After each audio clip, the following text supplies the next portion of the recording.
referencing those lawsuits that Mr. Battleton, you alluded to, one of which is a company called CNSI versus the State of Louisiana. CNSI being the largest, well, the original contract awarded to them being the largest ever in the history of Louisiana at $182 million. The contract was canceled at the behest of Attorney General Buddy Caldwell, and there subsequently has been a multi-million dollar alleged damages to CNSI from that. And during discovery, and this was a filing made on August the 22nd of 2014,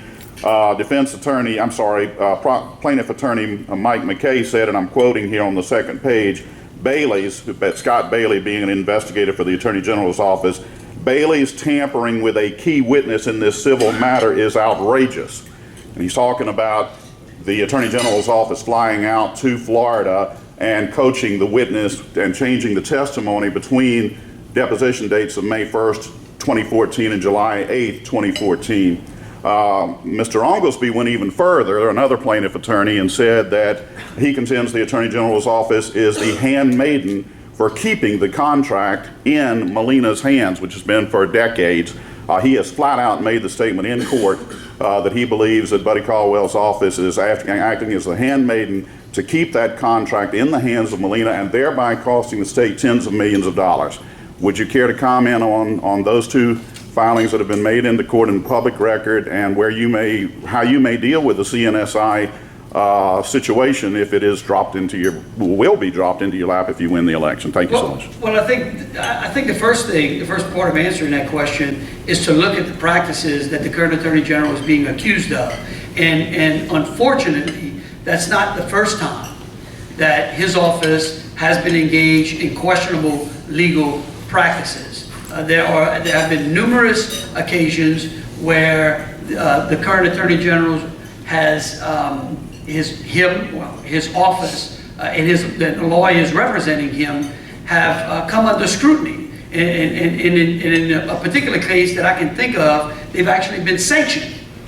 And so again, I think that's exactly what we're here today. That's exactly what Jerry and I are standing up today telling Louisiana voters, that this is not the way the state's top legal officer should run his business.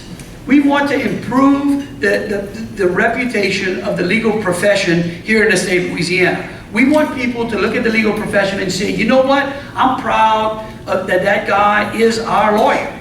I mean, think of it. All of us at one time or another have had interactions or the need to hire a lawyer, whether it be a real estate closing, whether it be a family matter, whether it be a business deal.